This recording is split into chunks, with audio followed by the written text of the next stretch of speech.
लिए पाल की अपने कांधे पे देखो, बरेली का अहमद रजा जा रहा है। जो स्टेज पे होगा वो किताब में नहीं होगा, जो किताब में होगा वो स्टेज पे नहीं होगा। कुछ ही इस पैराए से मैंने शेर कहे हैं कि कोशिश करें। और स्टेजों का जो हाल आजकल हो गया है, उछलना कूदना, ज़बरदस्ती बुलवाना, ऐसा कभी कभी नतीजा जलसे का अखज़ किया जाता है तो ऐसा लगता है कि रात भर जो जलसा हुआ, इस जलसे का मकसद था सुभान अल्लाह बुलवाना।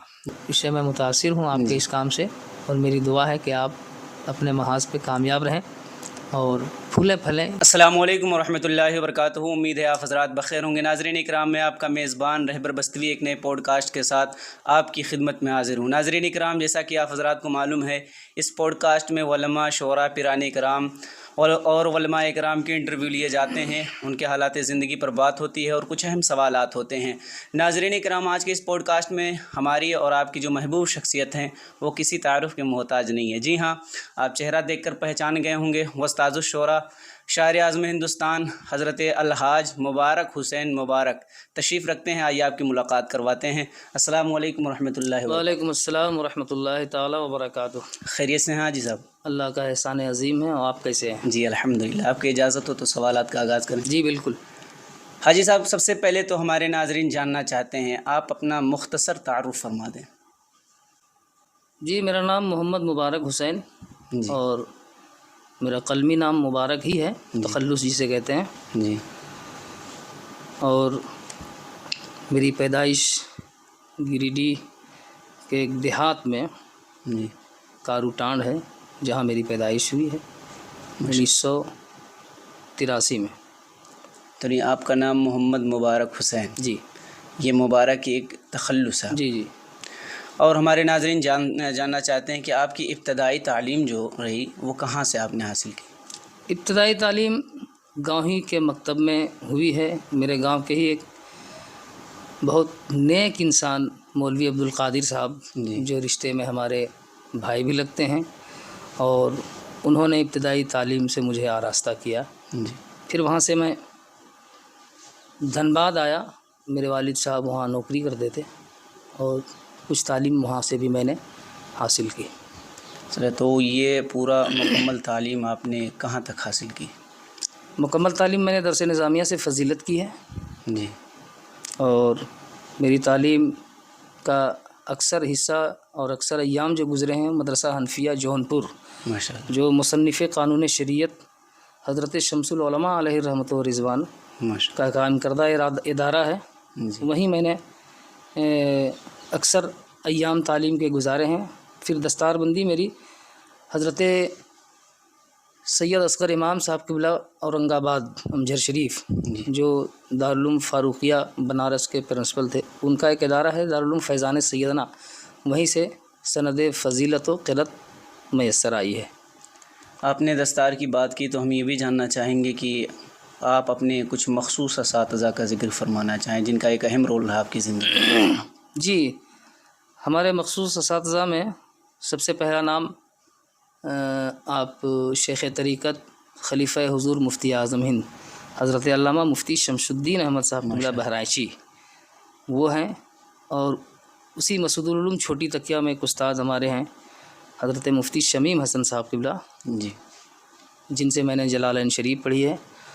और जौनपुर में मुफ्ती अयाज़ साहब अलैहिर्रहमा, अल्लाह ताला गरी के रहमत फ़रमाए उनको।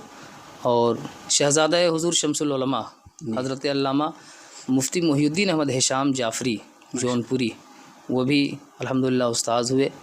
मुफ्ती अब्दुल कुद्दूस साहब उसी इदारे के हैं। मौलाना कुतुब आलम साहब हैं, मौलाना अब्दुल हक नूरी साहब हैं। ये सारे असातिज़ा हैं जिनके एहसानात फ़रामोश नहीं किए जा सकते हैं। और नाइंसाफ़ी होगी अगर इब्तदाई तालीम के असातिज़ा का मैं ज़िक्र ना करूं। मेरे इलाके के एक मौलाना इस्लाम साहब हैं, जो मुअव्विज़ भी हैं, दुआ तावीज़ करते हैं और बहुत बाअसर इंसान हैं, वो भी मेरे उस्ताद हैं। मौलाना तेग़े अली साहब क़िबला, वो भी मेरे उस्ताद हैं, जो हज़रत अल्लामा अब्दुल मुस्तफ़ा आज़मी के मुरीद और ख़लीफ़ा हैं, वो भी मेरे उस्ताद हुए। पूरा मुल्क हिंदुस्तान आपको एक नात ख़ां, एक शायर की हैसियत से जानता है, तो आपने शेर व शायरी का कब आगाज़ किया? मैं जौनपुर से ही आगाज़ शेर व सुख़न किया है। वो असल में असर के बाद मग़रिब तक का वक्त मिलता था, तो कुछ अहबाब ने कहा कि यहाँ एक वाहिद जौनपुरी साहब रहते हैं जी। करीब में ही, मदरसे के करीब में, जो सरकारी महकमे में नौकरी करते थे। तो उन्हीं के घर में इत्तेफाक से मेरा ट्यूशन लगा था। मैं उनके बच्चों को ट्यूशन पढ़ाता था। जी। तो जान के मैं पढ़ा रहा था कि वो शायर हैं और मुझे ललक पैदा हुई कि मैं कुछ शायरी उनसे सीखूं। तो मैंने कुछ कहा नहीं उनको, लेकिन एक दिन उन्होंने मुझे कहा कि आप मेरे बच्चों को पढ़ाते हैं तो क्या आपको देना पड़ेगा महाना। तो मैंने कहा कि मैं आपके बच्चों को पढ़ा देता हूँ, आप मुझे शायरी सिखा दीजिए माशाअल्लाह। और कोई उजरत मुझे नहीं चाहिए। जी। तो इस जुमले से वो बहुत मुतासिर हुए, बहुत खुश हुए और उन्होंने कहा कि बेटा तुमको पैसे भी मिलेंगे और तुमको शायरी भी सिखाऊंगा। माशाअल्लाह। तो उन्होंने ही मुझे इब्तदाई शायरी सिखाया और उनका बहुत एहसान रहा मुझ पर। और अभी वो इंतकाल कर गए हैं। मैं उनके लिए भी दुआ गो हूँ कि वो बेहिसाब मग़फ़िरत फ़रमाए मौला उनकी। नात ख़ानी की दुनिया में आपका कैसे आना हुआ? नात ख़ानी की दुनिया में मैंने सोचा नहीं था कि मैं नात ख़ानी की दुनिया में कदम रखूँगा। असल में फ़राग़त के बाद अपने इलाके में कुछ माह तक मैंने इमामत की और फिर मैं वहाँ से दिल्ली चला गया था और कुछ काम की गरज से। लेकिन रब को मंजूर नहीं था कि मैं इस लाइन में रहूं। वहाँ मुझसे मुलाकात हुई एक शख्स की जो सरकार मुफ्ती आज़म अलैहि रहमत व रिज़वान के मुरीद थे। तो उन्होंने कहा कि मेरे गांव में बरेली शरीफ में इमामत की जगह खाली है, जी। आप चलें बरेली शरीफ और आप चाहें तो वहाँ काम भी सीख सकते हैं और वहाँ आप इमामत करें, बच्चों को तालीम दें। बहुत अच्छा गांव है और वैसे भी बरेली शरीफ का नाम सुनने के बाद इंसान के चेहरे पे मुस्कुराहट आ जाती है। हम लोगों मरकज़ अक़ीदत है सरकार आला हज़रत की बारगाह, सरकार मुफ्ती आज़म की बारगाह। तो वो मुझे ले गए अपने गांव में, इज़्ज़त नगर बरेली शरीफ से 7 किलोमीटर है, अहमद नगर मुड़िया। जी। तो वहाँ मैंने लमसम 7-8 सालों तक इमामत की और काम भी मैं सीख गया वहाँ जी। इमामत के दौरान। फिर मैं दिल्ली आ गया वापस। लोग ये भी जानना चाहते हैं कि ये जो आपका नात ख़ानी का दौर रहा, इसमें कितने मुश्किलात का सामना करना पड़ा आपको? तो वही बरेली शरीफ से जब मैं दिल्ली आया और हुनर पलामी मरहूम, अल्लाह ताला उनकी भी मग़फ़िरत फ़रमाए, आमीन। उनका आना जाना दिल्ली होता था, बात वगैरह होती थी फ़ोन पर। वो उस वक्त कीपैड फ़ोन चलता था, ये लमसम 2003-4 की बात बता रहा हूँ। तो उनसे बात होती थी और मैं घर आता था तो उनसे मुलाकात भी होती थी जलसों में। कभी इलाके में जलसे होते थे, मैं जाता था तो हुनर भाई से मुलाकात होती थी। हुनर भाई का जब आना जाना वहाँ होता था तो उन्होंने एक दिन मुझे कहा, और मेरे बड़े भाई भी थे साथ में दिल्ली में, तो हुनर भाई ने कहा कि आप शायरी करते हैं, आप आलिम हैं और आप इमामत और मदरसा छोड़ कर आप ये काम कर रहे हैं, तो ये अच्छी बात नहीं है। मैं चाहता हूँ कि आप स्टेज पे हैं, आपकी आवाज़ अच्छी है, आप बहुत अच्छे नात ख़ां बन सकते हैं और शायर तो हैं आप, शायरी तो अच्छी करते हैं, तो मैं चाहता हूँ कि आप छोड़ दीजिए। तो उन्होंने मुझसे बात की, मेरे भैया से भी बात की, तो भैया ने मशवरा दिया कि हुनर भाई सही कर रहे हैं, तुम घर चले जाओ। तो मैं वहाँ से घर आ गया जी। और इलाके में एक जगह इमामत करने लगा और हुनर भाई काफ़ी मुझे लाइनअप करने लगे, फ़ोन से बात करने लगे कि आप रियाज़ कीजिए, आप बहुत अच्छा पढ़ते हैं और इंशाअल्लाह धीरे धीरे आपको कामयाबी मिलेगी। तो हुनर भाई की हौसला बख्शी ने मुझे यहाँ तक पहुँचाया। बहुत उन्होंने हौसला दिया मुझे, और सिर्फ हौसला ही नहीं दिया, उन्होंने रहनुमाई भी की। और जब उनसे मुलाकात हुई तो फिर मैं इलाके में आ गया, तो मेरे इलाके के कुछ लोगों ने भी बहुत रहनुमाई की, जिसमें सर फहरिस्त ख़तीब अहले सुन्नत नाशिर मसलक आला हज़रत अल्लामा अलहाज आसिफ़ इक़बाल साहब क़िबला हैं, माशाअल्लाह, जिन्होंने प्रोग्राम के हवाले से बड़ी मेहनतें की है। और शायर इस्लाम हज़रत दिलवर शाही, उनकी भी रहनुमाई रही है। ज़मज़म फ़तेहपुरी साहब, हज़रत ज़फ़र अकील साहब, इन लोगों ने मेरा साथ दिया है और मेरे ऊपर इन लोगों के एहसानात हैं। शायर इस्लाम हज़रत दिलकश रांचवी साहब, माशाल्लाह उनकी भी मोहब्बतें बहुत मिली, और शायर बेमिसाल हज़रत अलहाज हबीबुल्लाह फैज़ी साहब, माशाल्लाह। इन हज़रात की करम फरमाइयाँ शामिल सफ़र, और आज तक इन लोगों से मोहब्बतें बनी हुई हैं, दुआओं से ये लोग नवाजते हैं। ये जो शायरी की दुनिया है ये एक बहुत टफ़ दुनिया है, तो जो नए शोराए कराम आपको देख रहे हैं तो उनको कुछ एडवाइस देना चाहें कि शायरी की दुनिया में आप जब आएंगे तो ये आपको करना होगा। जैसे मैं तो बहुत कहता हूँ, अपने से छोटे जो है बड़ों को तो मैं कुछ नहीं कहता हूँ, लेकिन जो मुझसे छोटे लोग हैं उम्र में, जो जूनियर लोग हैं, मैं उन लोगों से हमेशा कहता हूँ, जिक्र करता हूँ कि नात ख़ानी और प्रोग्राम करना इसका नाम नहीं है कि किसी का कलाम मैंने रिकॉर्डिंग कर लिया, किसी के तरन्नुम को मैंने ले लिया और मिलाद करने लगा, जलसा करने लगा। मैंने कई बार कई लोगों से कहा भी है, और मैं कहता रहता हूँ कि एक मज़दूर जो 500 रुपये कमाता है, जी वो दिन भर पसीना बहाता है, तो शाम को उसे 500-600 रुपये मिलते हैं, और आपको एक रात में नात ख़ानी की बरकत से 1000, 2000, 5000 रुपये मिल जाते हैं। तो जिनको 500 रुपये मिलता है एक मज़दूर को, वो 8 घंटे मेहनत करता है, और आपको 1-2 घंटे में 1000, 10,000 रुपये मिल जाते हैं। तो आपको भी मेहनत करनी चाहिए, अपना तरन्नुम होना चाहिए, और शायरी आप सीखिए, पढ़ने की कोशिश कीजिए, लिखने की कोशिश कीजिए। धीरे धीरे धीरे धीरे आदमी निखरता जाता है। कोई भी शायर मादरजात शायर नहीं होता है, वो माँ के पेट से सीख के नहीं आता है, मेहनत करता है तो उसको कामयाबी मिलती है। मेरे आका फरमाते हैं, मन जद्दा वजदा, जिसने कोशिश की उसने पाया। तो मैं ये मैसेज देता हूँ कि आप सीखें, और बहुत सारे ऐसे लोग हैं जो मेरे मशवरे पे कर रहे हैं, और बहुत हद तक करने लगे हैं, और कुछ लोगों ने तो ख़ुद को संवार लिया है इस मामले में, अच्छी शायरी कर रहे हैं माशाल्लाह।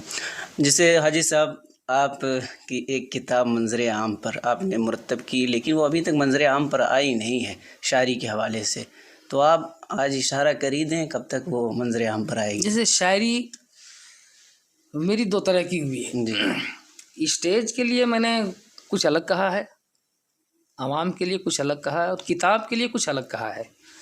जी जो स्टेज पे होगा वो किताब में नहीं होगा, जो किताब में होगा वो स्टेज पे नहीं होगा।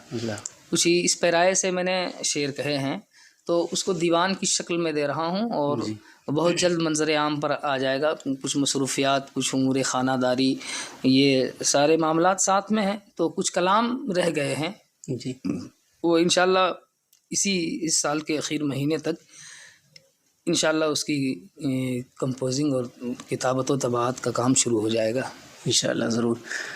हमें मालूम हुआ कि आप एक इदारा भी चलाते हैं बच्चियों का, तो ये जो आपका इदारा है फ़िलहाल इस इदारे में कहाँ तक तालीम हो रही है, और इसके अखराजात फिर देखभाल इसमें कितना आपका हाथ है? हाँ, इदारा साबरा अरबिक कॉलेज के नाम से एक इदारा मैंने खोला है। असल में वालदा का नाम साबरा था जी, और वालदा के इंतकाल पुरमलाल के बाद मैंने इरादा किया था कि वालदा के नाम से एक इदारा कायम करूँगा, जी, और मैंने अपनी ज़मीन पे एक इदारा कायम किया है, और ये तीसरा साल चल रहा है। अल्हम्दुलिल्लाह 3 सालों में इदारा काफ़ी कामयाबियों से हमकिनार हुआ है। इस वक्त राबिया तक की बच्चियां हैं वहाँ, और मुअल्लिमात हैं जो अगर खामसा साल तक भी अगर बच्चियां आ जाएंगी तो उसको भी तालीम दी जाएगी इंशाअल्लाह। फ़िलवक्त इदारे में राबिया तक की ही बच्चियां हैं, इसलिए अभी राबिया तक ही कहा जाएगा। जी माशाल्लाह। तो उसके अखराजात आप ख़ुद पे करते हैं? नहीं, उसके अखराजात अगर पैसे घट जाते हैं तो 2000, 4000, 10,000 जो भी लगते हैं माहाना मैं दे देता हूँ, वरना बच्चियाँ खुराकी देती हैं जी, और कुछ बच्चियाँ ऐसे हैं जिनके बाप नहीं कमाते हैं या जो यतीम किस्म की हैं, तो उन लोगों से कुछ पैसे नहीं लिए जाते हैं, उनको फ्री में रखा जाता है। और मैं इस आपके चैनल के माध्यम से मैं ये पैगाम भी देना चाहूँगा हिंदुस्तान के किसी भी कोने में जो बच्चियाँ इस लायक हों कि जिनके वालिद ना हों या वालदा ना हों या मफलूकुल हाली हो उनके घर में, तो वो भेज सकते हैं। मैं उन्हें खिलाने पिलाने के साथ तालीम से आरास्ता करूँगा इंशाअल्लाह। माशाल्लाह। इससे हाजी साहब ये भी लोग जानना चाहते हैं कि आपके कितने भाई हैं और उनके मुताल्लिक़ कुछ इरशाद फरमा दें। मेरे अलावा 4 भाई हैं, 3 मुझसे छोटे हैं। जी, मोहम्मद मुमताज़ हैं, तबारक हुसैन है और एक कारी महफूज कैफ़ी हैं जो अच्छी नात पढ़ते भी हैं, जी। प्रोग्राम भी करते हैं। ये 3 भाई हमारे हैं, सब बहुत अच्छे हैं। और एक भाई हमसे बड़े हैं, बड़े भैया मोहम्मद आफ्ताब आलम, जो मेरी कामयाबी के लिए हमेशा वो कोशा रहते थे, दुआगो रहते थे, और अभी भी वो मुझे हर महाज पे कामयाब देखना चाहते हैं। वो अगरचे भाई हैं लेकिन फ़ादर फिगर भी उनको कहा जा सकता है, जी। क्योंकि बहुत मुतफ़क्किर वो मेरे हवाले से रहते थे कि ये कामयाब रहे, खुशहाल रहे, अच्छा रहे। और मेरे भाई की भी दुआ है जो मैं किसी हद तक कामयाब हूँ, इस कामयाबी में मेरे भाई का भी हाथ है। जी। फ़राग़त के बाद आपने जो है इरशाद फ़रमाया इमामत और दर्स व तदरीस का भी काम आपने अंजाम दिया, तो उसकी थोड़ी-सी तफ़सील आप इरशाद फ़रमाएँ। जी हाँ, फ़राग़त के बाद वही मैंने कहा पहले भी कि एक जगह इमामत की, फिर मैं दिल्ली गया, दिल्ली से बरेली शरीफ जी। मैं इमामत मैंने की। और वहाँ इमामत करने के दौरान बड़ी फ़ैज़याब हुआ मैं बरेली शरीफ से, और ख़ानवादा आला हज़रत से, हुज़ूर तहसीन मिल्लत से, हुज़ूर ताजुल शरिया से।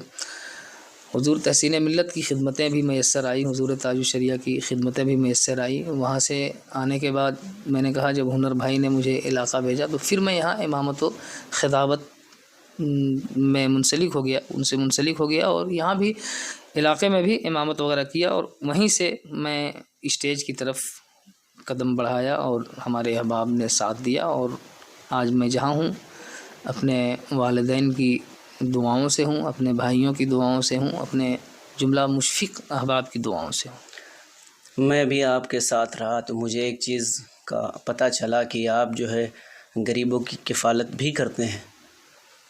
अल्लाह जिससे चाहे जो काम ले ले, ये अपना मुक़द्दर है। मेरा कुछ भी नहीं है, और किसी के पास भी अगर आमदनी के ज़राए हैं या पैसे आते हैं तो इंसान को ये नहीं समझना चाहिए कि मैं अपनी मेहनत से कमा रहा हूँ जी। या ये इसमें मेरा कमाल है। ऐसा कुछ नहीं है।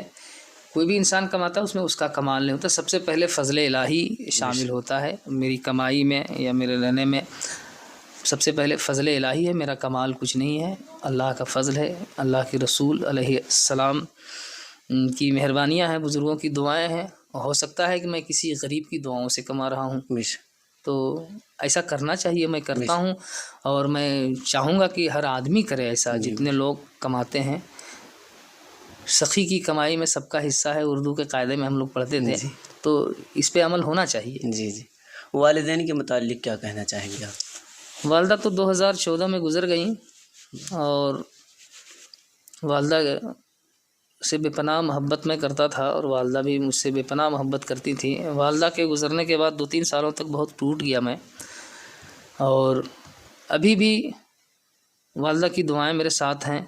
अभी भी वालदा हर वक्त याद आती हैं और उनकी दुआएं हैं। वालिद साहब अभी बक़ैद हयात हैं, माशाअल्लाह। और मेरी दुआ है अल्लाह तबारक व तआला से कि उनका साया देर तक हम सारे भाइयों बहनों के सरों पे कायम रहे और सेहत के साथ वो रहें। मैं दुआ करता हूँ कि सेहत वाली लंबी ज़िंदगी उनको अल्लाह ताला दे। बेपनाह मोहब्बत फरमाते हैं वालिद साहब, बेपनाह दुआओं से नवाजते हैं। सफ़र में होता हूँ या कहीं होता हूँ तो मैं अगरचे फ़ोन नहीं कर पाता हूँ, लेकिन करना तो मुझे चाहिए, लेकिन वालिद साहब फ़ोन करके ख़बर लेते रहते हैं, कहाँ हो, कैसे हो, अकेले हो। तो वालिद साहब भी और भैया भी और भाई लोग भी फ़ोन करके ख़बर रहते हैं, मुतफ़क्किर रहते हैं मेरे मुताल्लिक़ कि कहाँ हैं, नहीं हैं, कैसे हैं, अकेले हैं, कुछ दुश्वारियों में हैं। तो ये सब सारी मोहब्बतें अभी तक मिल रही हैं, और दुआ करता हूँ कि ये मोहब्बत कायम रहे आखिरी दम तक। अल्लाह ताला ने आपको बहुत रोज़ दिया, पूरा मुल्क हिंदुस्तान आपको जानता है, तो ये भी लोग जानना चाहते हैं किन मद्दाहान से आप मुतासिर हैं?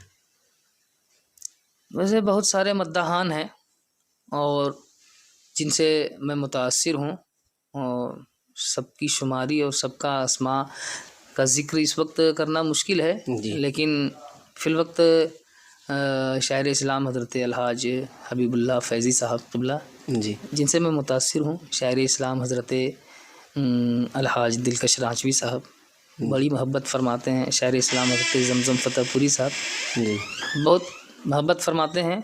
और हबीबुल्लाह फैज़ी साहब जो हैं, उनके अंदर एक बात है कि तरन्नुम और लहजे के हवाले से उन्होंने एक नया रास्ता निकाला है और मुब्तदी को, नए लोगों को एक तरन्नुम रेज़ी के हवाले से नया रास्ता दिखाया है, जिसमें से लोग चल रहे हैं। चूँकि अभी का हाल जो है हिंदुस्तान में नात पढ़ने का और नए लोगों का, अल्लाह बचाए, कि तरन्नुम से खिलवाड़ करते हैं। लेकिन हबीबुल्लाह फ़ैज़ी साहब ने तरन्नुम से खिलवाड़ नहीं किया है, तरन्नुम से खेला है। जी। तो मैं अपने मुब्तदियों को भी कहूँगा कि अच्छा पढ़ने की कोशिश करें और स्टेजों का जो हाल आजकल हो गया है, उछलना कूदना, ज़बरदस्ती बुलवाना, ऐसा कभी कभी नतीजा जलसे का अख़ज़ किया जाता है तो ऐसा लगता है कि रात भर जो जलसा हुआ, इस जलसे का मकसद था सुभान अल्लाह बुलवाना, नारे लगवाना। तो ऐसा नहीं होना चाहिए। पढ़ने के हवाले से हबीबुल्लाह भाई बहुत अच्छे हैं और हबीबुल्लाह फ़ैज़ी से ही मुस्तार कह लीजिए, उन्हीं के इलाके के मद्दाह रसूल नदीम फ़ैज़ी हैं जो अच्छा पढ़ते हैं। उनके नक्शे कदम पर उन्होंने लहजे के हवाले से अमल किया है। जी। अब देखा जाता है दौरे हाज़िर में जलसे में जो नारा ज़्यादा लगवाए, जो सुभान अल्लाह ज़्यादा बुलवा दे, वही कामयाब अपने आप को समझता है। हाँ, तो वक्ती हकीकत तौर में पे कामयाब कौन है? वक्ती तौर पे लोग पढ़ने वाले भी समझते हैं कि मैं कामयाब हुआ और सामाईन भी समझते हैं कि ये कामयाब हुआ, लेकिन कामयाब वो नहीं है जो ज़बरदस्ती दादो दहिश ले लिया। दाद ली नहीं जाती है, दाद दिया जाता है। शख्सियत मनवाई नहीं जाती है, शख्सियत मानी जाती है। तो मैं समझता हूँ कि जिनको तन्हाई में लोग सुनते हैं, बाद में सुनते हैं, कामयाब मैं उसे समझता हूँ। जी। आपने बहुत सारे कलाम पढ़े हैं, तो मैं चाहूँगा कि वो कलाम आप आज सुना दें हमारे सामीन को, जिस कलाम की वजह से आपकी मकबूलियत में और इजाफ़ा हुआ। इस तरह के बहुत सारे कलाम हैं जी, जिससे कुछ शोहरतें मिली। बरेली शरीफ में मैंने एक मनक़बत पढ़ी थी, उससे भी शोहरत मिली। और कुछ कलाम तो ऐसे हैं जो वजह शोहरत बना मेरे लिए भी और दूसरों के लिए भी। जी।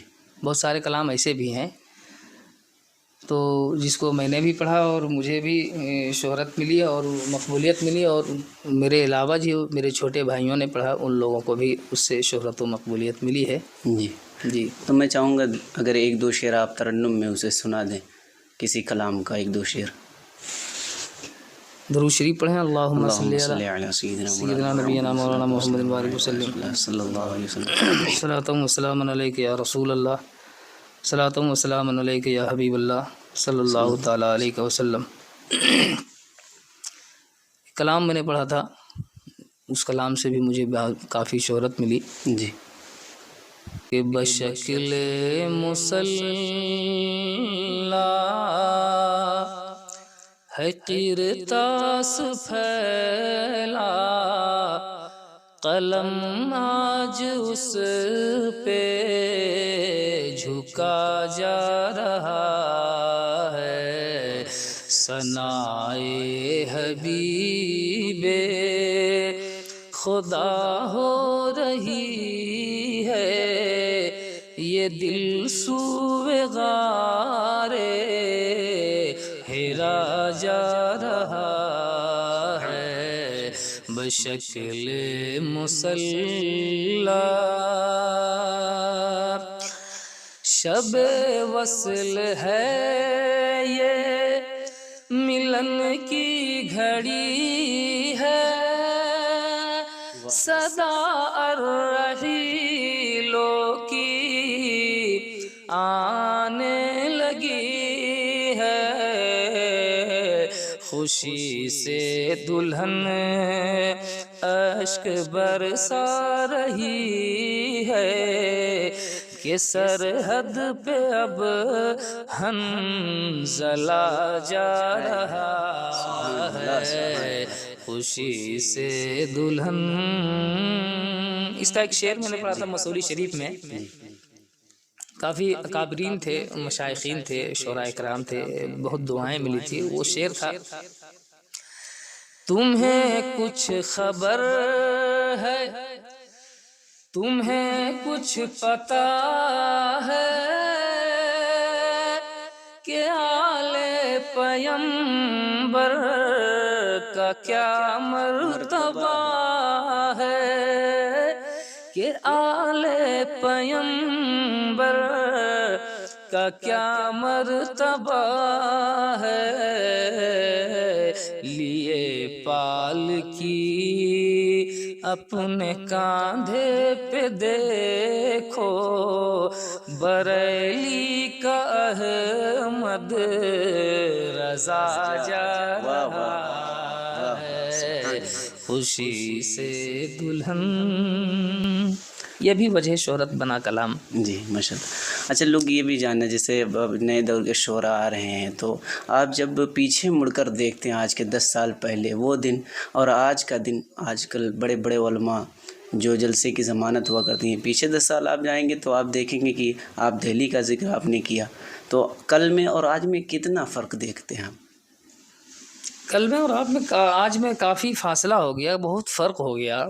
आज से पहले चुनिंदा लोग थे और बोलने वाले भी कम थे, लेकिन मयारी लोग थे, पढ़ने वाले भी कम थे, मयारी लोग थे। पहले के जलसों में रूहानियत देखी जाती थी जी। और वो रूहानियत अभी कुछ ही जलसों में दिखती है। अब वो रूहानियत और वो कैफियत नहीं रह गई है। चूँकि पहले मैंने ये महसूस किया है, तालिब इल्मी के ज़माने में मैंने सुना है, कई जलसे में मेरी हाज़िरी हुई, सुनने की गरज से मैं जाता था तो देखता था कि नात ख़ां को जब उठाया जाता था तो बहुत बड़े बड़े अलक़ाबात से उनको मुलक़ब नहीं किया जाता था। इतना कह देना काफ़ी होता था, मद्दाह रसूल जनाब फ़लाँ साहब आ रहे हैं, और वो खड़े होते थे तो सलीक़े के साथ एक कता पहले पढ़ते थे। पहले कता बोलते थे कि एक कता पढ़ रहा हूँ। एक कता पढ़ने के बाद एक कलाम पढ़ते थे जिसमें कोई शोर शराबा नहीं होता था। सुनने वाले सर झुका के सुनते थे और महजूज़ होते थे और आँखें भीगती भी थी लोगों की। चूँकि मद्दाहान रसूल जो पहले होते थे, मैं नहीं देखा हूँ कि वो दाद वसूलते थे या सुबहान अल्लाह कहलवाते थे या नारे लगवाते थे, ऐसा मैंने नहीं देखा है। सलीक़े मंद से पढ़ने वाले आज भी लोग बहुत हैं, बहुत सारे लोग हैं, लेकिन वो पढ़ते हैं उस अंदाज से तो लोग कहते हैं कि ये नहीं जमा पाए, जबकि जमाने का तसव्वुर ही नहीं होना चाहिए जलसों में। जैसे एक छोटा सा सवाल ये है कि अपने पड़ोसी मुल्क पाकिस्तान का हाल ये देखा गया कि कोई नात खानी कर रहा हो या कोई मुक़र्रिर हज़रात हों तकरीर कर रहे हों, उस दौरान कितनी भी बड़ी शख्सियत आ जाए उनका इस्तकबाल नहीं होता। लेकिन हमारे यहाँ जो चाल चलन है, छोटा आए बड़ा आए सबके इस्तकबाल के लिए, तो इसको किस नज़रिए से आप देखते हैं? इसमें मैं अपनी आरा कायम करता हूँ कि अगर ख़तीब ख़िताब कर रहे हैं, उस दौरान कोई दूसरा ख़तीब चले जाए या मतलब कोई शायर चले गए या मशाइख में से कोई शेख ही चले जाएं, ज़िक्र रसूल को रोक कर उनका इस्तकबाल नहीं होना चाहिए। वो आएँ, चुपचाप बैठा दें, स्टेज पे बैठा दें, तकरीर ख़त्म हो जाए या नात शरीफ अगर हो रही वो ख़त्म हो जाए तो नकीब साहब या जो माइक पे हैं वो ख़ुद ही उनका तारुफ़ करा दें कि फ़लाँ साहब भी तशरीफ़ ले आए हैं। लेकिन ज़िक्र मुस्तफ़ा के जुमले फिनिशिंग भी नहीं हो पाते, तकमील भी उसकी नहीं हो पाती है और नकीब साहबान नारा लगाना शुरू कर देते हैं और ये मेरी समझ से बाला है। मैं इस पे इत्तफ़ाक़ अपना नहीं रखता।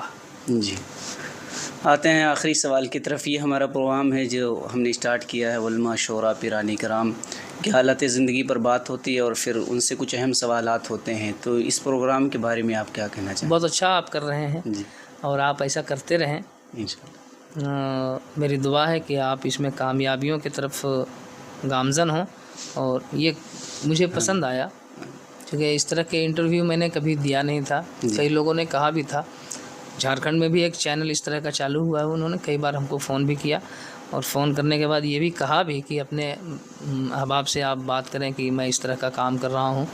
मुनासिब नहीं समझा, लेकिन आपने बड़े बड़े लोगों का उसमें इंट्रोडक्शन करवाया है, तारुफ़ करवाया है, तो इससे मैं मुतासिर हूँ आपके इस काम से और मेरी दुआ है कि आप अपने महाज पे कामयाब रहें और फूलें फलें। ये चैनल के ज़रिए से पूरी दुनिया के लोग देख रहे हैं और देखते रहेंगे इंशाअल्लाह, और इसमें मैं मुत्तफ़िक़ हूँ आपके इस काम से। आखिरी सवाल ये है कि जो लोग आप आप जैसे जो लोग नहीं मुलाकात जिनकी हो पाई है आपसे, दूर ही से ख़यालात अपना पेश कर देते हैं, मुबारक हुसैन इस तरह है, मुबारक हुसैन उस तरह है, तो उनके लिए क्या पैगाम देना चाहेंगे? क्योंकि जब तक मुलाकात होगी नहीं तब तक पता तो नहीं चलेगा कौन कैसा है। अब इसके बारे में हम क्या कह सकते हैं, जो लोग मेरी तारीफ़ करते हैं या मुझसे मानूस हैं, तो मैं दुआ करता हूँ अल्लाह ताला से कि जो मुझे अच्छा समझ रहे हैं अल्लाह मुझे उस हिसाब से बना दे, और जो लोग मुझे गलत समझ रहे हैं मैं कोशिश करूँगा कि अगर गलत हूँ तो मेरी इस्लाह हो जाए, और अगर मैं गलत नहीं हूँ तो उन लोगों के दिलों में अल्लाह ताला हुस्न ज़न पैदा फरमा दे। हाजी साहब, आपका बहुत शुक्रिया कि आपने अपना कीमती वक्त इनायत फरमाया। नाज़रीन इकराम, ये इंटरव्यू आपने समाप्त किया उस्ताद-उश-शोरा माहिर शेर व सुखन हज़रत अलहाज मुबारक हुसैन साहब क़िबला मुबारक का आपने इंटरव्यू समाप्त किया, जिसमें हज़रत ने शायरी के हवाले से, नात ख़ानी के हवाले से, फिर अपनी ज़िंदगी के हवाले से उन्होंने बहुत बातें ऐड की हैं। आप सुन करके अपनी ज़िंदगी में उसे ढालें, इंशाअल्लाहुल अज़ीज़ ज़रूर इनकलाब पैदा होगा। नात ख़्वाह बनना चाहते हैं, शायर बनना चाहते हैं तो ज़रूर फॉलो करें, इंशाअल्लाह कामयाबी मिलेगी। फिर मिलते हैं किसी अगले पॉडकास्ट के साथ, तब तक के लिए हमें इजाज़त दीजिए। अस्सलामु अलैकुम व रहमतुल्लाहि व बरकातुहू।